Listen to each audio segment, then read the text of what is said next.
Hello guys, welcome to Opportunity Nanny. Happy new week, and I hope that your week is good. I want to encourage all of you to apply for scholarships. If you're interested, don't give up. I always post scholarship opportunities so you can check it out. I know that sometimes it gets tiring to always keep applying and stuff, but just keep applying. You don't know which one is going to be the one that you're going to get a scholarship. Anyway, to our returning subscribers, thank you guys for sticking around. Please like this video. I don't know why people don't like to like videos. Please like the video, subscribe if you are not subscribed, and please make sure you watch to the end. I realize that sometimes in the comment section I have a lot of people asking questions that if you watch the video the answers are already there. It's a bit taxing to have to be answering questions in the comment section when I already filmed a video and answered all the questions. So please make sure you watch the video to the end so that you know that whatever question you want to ask, you are sure that that question has not already been answered in the video.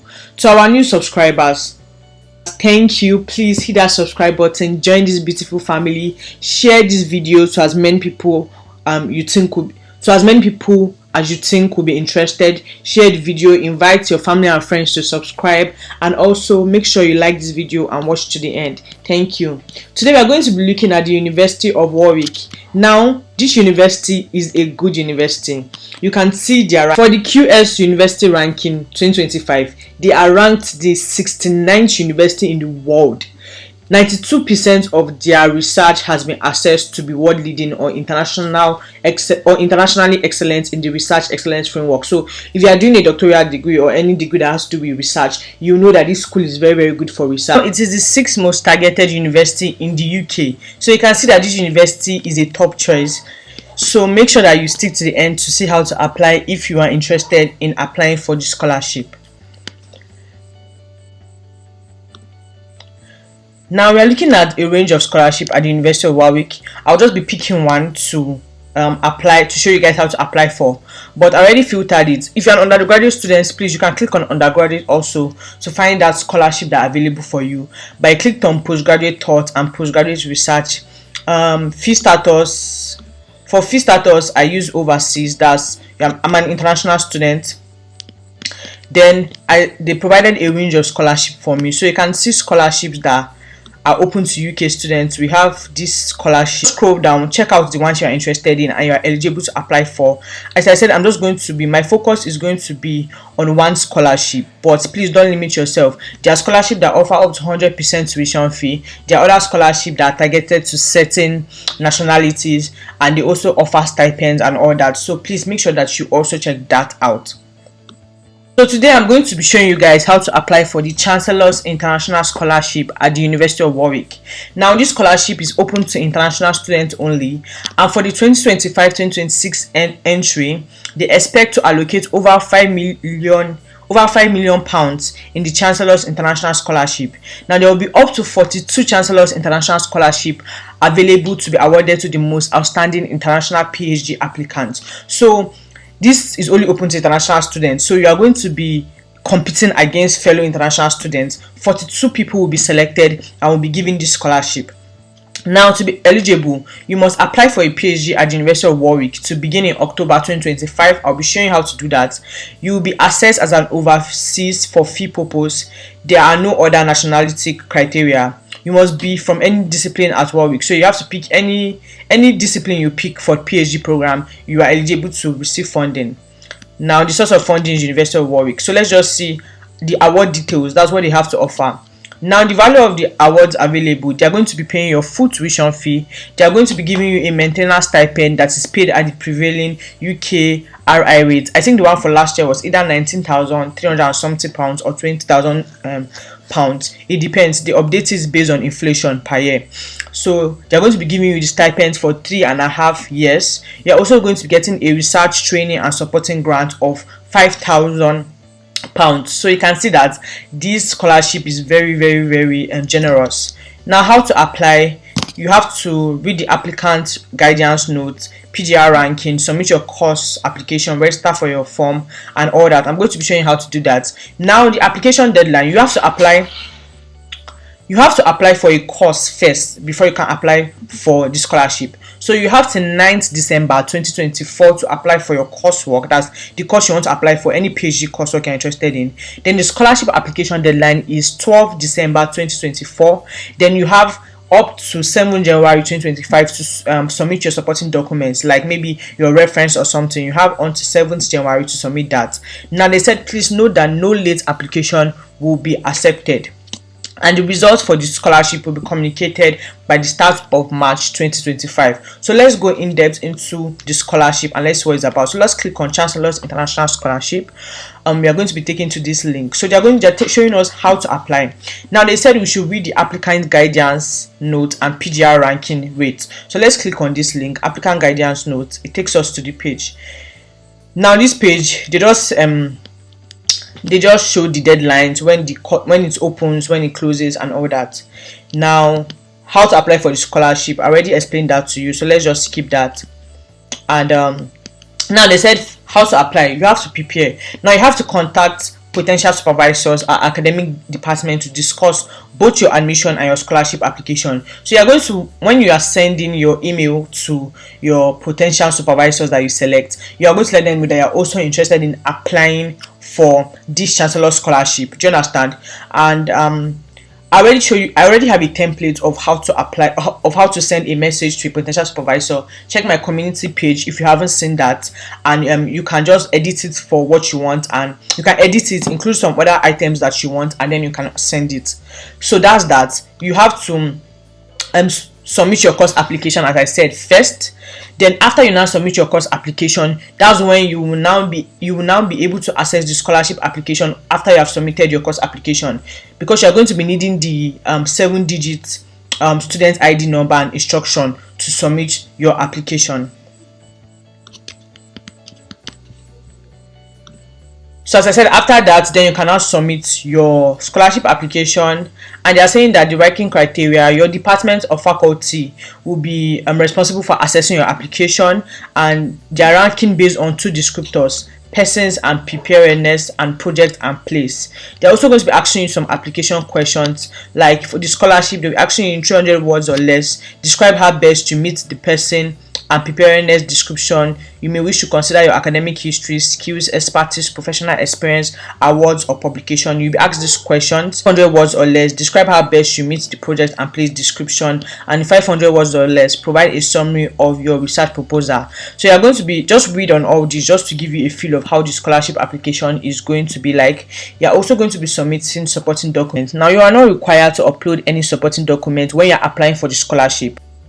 The people that are going to be going through your scholarship application are already going to be having access to your course application. So whatever supporting document you have uploaded there will also be used to judge your scholarship application. Now changes cannot be made to your references that have been uploaded in support of your course application. So whatever references you upload when you're applying, you cannot change it, because that's the same references they're going to be using for your scholarship. So know that when you want to upload your reference, make sure that you're uploading reference that from a referee that makes a strong point for you for both your scholarship and your application.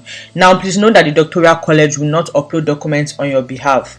And then the next step is to check out our PGR ranking, because they said competition for awards is very high, and scholarship offers will be made to those who are able to demonstrate academic excellence and the potential to be an outstanding research student up to the specified number of awards available.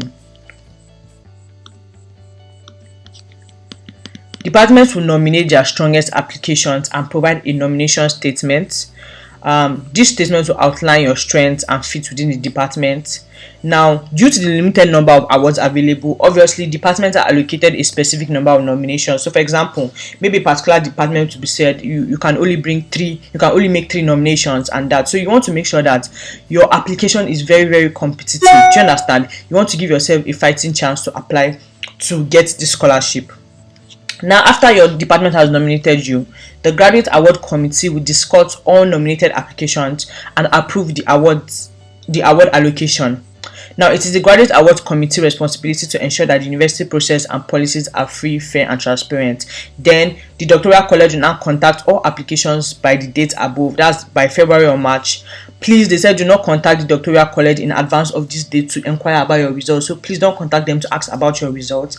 And due to the number of applications received each year, we regret being unable to provide feedback to unsuccessful applicants. But that's that. None of us pray to be unsuccessful. So let's see, how do we now apply for our coursework? Okay, before we go into that, this is the PGR scholarship ranking. They're just telling you how they're ranking people, your assessment and stuff.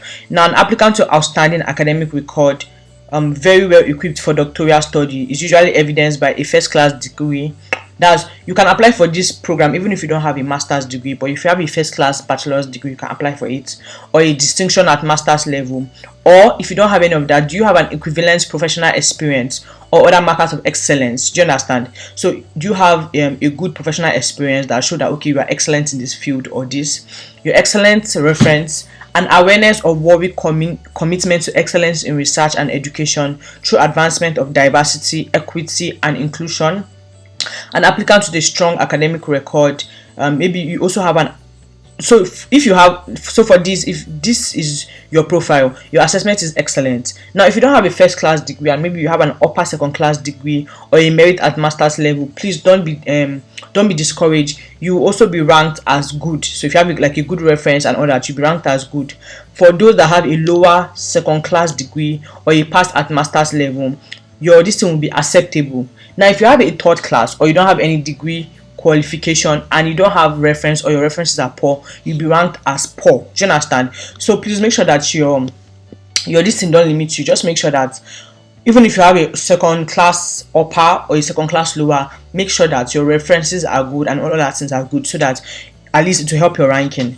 So let's now look for courses to apply for. So when you just go to our courses, you'll be asked to search for courses. I clicked on research.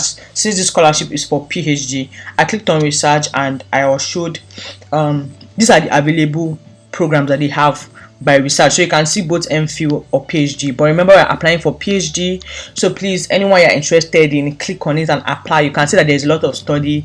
We have Caribbean studies, business and management, PhD, chemistry, PhD, computer science, doctor of business, PhD in discourse studies. So I picked employment research PhD to make an example to show you how to apply, just because the course name is very, very interesting. So you can pick whichever one you're interested in, and please check out that you meet the entry level requirements. So once you click on employment research PhD, it's going to take you to this page. Now this page is for 2025 entry. You're going to start 6 October 2025. It is a 4-year full-time course and 7 years part-time. Now it is led by the Institute for Employment Research, and the location is obviously the University of Warwick. Now this is the course overview. You can read on it if you're interested in it. Now this is the entry requirement. So you have a good undergraduate degree and a good master's degree or equivalent. English language requirement, I'm going to be showing you that later on. International qualifications, I just picked Pakistan because Pakistan's are the second largest countries that watch my video, so I don't want to only be using Nigeria. So they welcome applications with good degrees from respected university in Pakistan. There's a dedicated Pakistan entry requirements page here, so you can also check that out. I don't want to waste time. So now when you scroll back, please let's look at our research team. Now this research team just shows you the research areas that this department is strong in. Do you understand? Now they say their researchers employ a range of quantitative and qualitative methods, including but not limited to survey, big data, large data set, focus group, and interview. Now their current strengths is, these are the topics, these are the team strengths. So what that means is that you want to make sure that the research proposal that you are developing or the research proposal that you are writing, if you are interested in this course, you want to make sure that it falls within this team. Do you understand? If these are their strengths, that means that when you do a PhD proposal around this area of strength, you are most likely going to find supervisor for it. Do you understand? If you go and do a research proposal that is completely different to their current strength or to their team, the likelihood of you getting a supervisor would be very low. Do you understand what I'm saying? Now, supervisors and proposer. Now you are going to be supervised by academic researchers with good experience. We are going to be visiting the potential PhD supervisors to find out about potential supervisors, explore them, and see if they'll be interested in supervising you. Now they provided a university research proposal guideline. Please make sure you check that out, because what a lot of people do is that you make a research proposal for one university, right? Yes, you can also use the same research proposal for other universities, but some universities have different word limits. They have different word counts. So even if you are going to be using the same proposal, you want to amend it to fit the specification of that university. You don't just want to use the research proposal you use for maybe Cardiff University, for Warwick University. Their specification may be different. That's why I always advise that you click on the university research proposal guidance. Now we'll click on this and also click on finding a supervisor, just to see how the supervisors see this thing and how to contact them. So once we click on finding a supervisor, the English language requirement, I told you guys that I'm going to show you this. So let's just quickly go into this. You may sufficiently satisfy the English language requirement of your course if you are a national of an English speaking country recognized by the UK Visa and Immigration. You want to check that out. If your country is there, then you don't need to provide any other proof of English language requirement. If you have been educated entirely in English in a UK Visa and Immigration recognized English speaking country for the duration of your degree and completed this qualification within the last 2 years and 4 months before the start date of your course. Now also, at the discretion of your department, you can also be assessed and you may be asked to meet English language condition if the department is concerned about your current English level. Have all that, you have to provide English language test bands. So these are the scores for the English language test bands that you have to provide. Do you understand? They give you the minimum scores and what you need to provide for that. Now they said also, if your first language is not English, you may be able to attend one of these courses. So make sure you can check that out if you have to write English language requirements. Now let's just move on, and then this is the page for the potential supervisors in employment research, a page in employment research. So these are the supervisors. I also advise that you can check out, this is the link for their current doctoral students, so you can check those students out and see. They usually put the topics that they are researching, so you can just check that out and see, get an idea or a feel on maybe topics that you are interested in. Now these are the potential supervisors that will be interested in supervising you. Now what you want to do is that you want to make sure that their research interest is something that you're interested in. So for example, if my research proposal has to do with something about labor regulation in global supply chains, I know that I'm going to click on her link. It's going to take me to her page. Now this is everything about her research interests. She has expertise in public policy, political economy, and all that. You also want to check out her academic profile, current project that she's working on, selected publications that you can. I always advise that you read one or two of their research publications, just to give you a feel of who they are. And then if you want to reach out to her, this is her email. You can send her an email letter. You can send her an email. You can also include your research proposal. I already gave you a template, so please go and check that. Or please don't just send an email to one person and leave it as that. Please, you can send to 4 or 5. You can use similar templates, just change certain things. So that's what I would advise you to do. Once you get feedback from them, then you can go on ahead and apply. Don't forget that you should also let them know that you're interested in applying for the Chancellor's scholarship. Give us the title. They gave you the word limit for introduction, the word limit for literature review, the word limit for research questions, and specific objective of study and other stuff. So you want to make sure that you fit the word limit of all of that and your heading aligns. You understand? They gave you headings and stuff. So please make sure you check that out. And if you already even have a research proposal, just amend your own to fit their word limit and other stuff. Now they say your research proposal should be submitted alongside your motivational letter. You can also click on this link to see guidelines on how to submit that. So now let's go back to our PhD. Once you click on apply now, it's going to take you to this page. So once you have already secured your supervisor and you have demonstrated interest in supervising you. Once you click on apply now, you just click on submit your applications. Once you click on submit your applications, it's going to take you to this page. Now this is submit your application for postgraduate research course.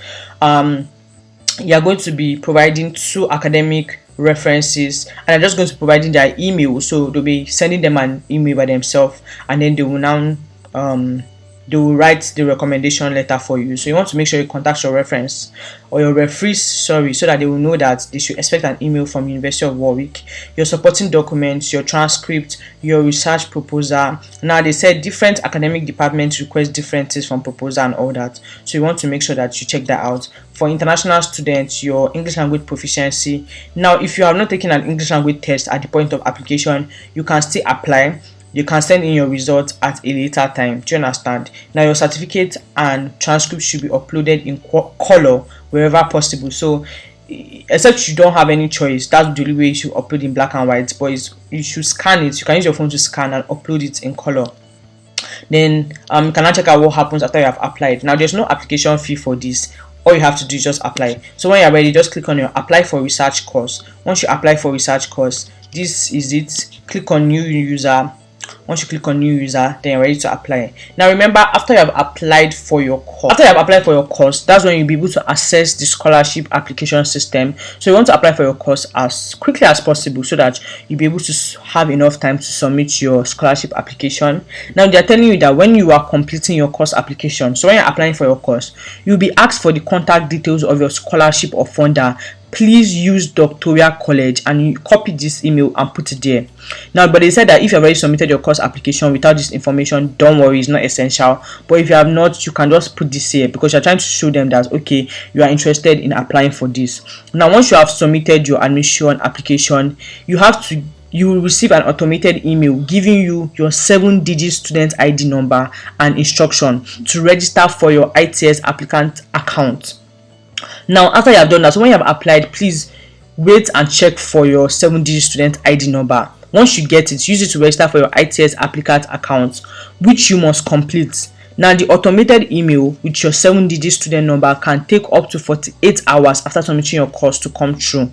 So once you have done that, once you get this, that's when you'll now be able to apply for your scholarship. So that's all for this scholarship. I hope that if you're interested, you check out the courses that are available. And if you're interested, whatever PhD courses, there's no limit, you can apply for it. So check that out. There's no application fee. Check that out. If you have any questions, let me know, and make sure that you apply as soon as possible. Please take note of the deadline. I already showed that before. Don't forget to like, share and subscribe. Bye guys.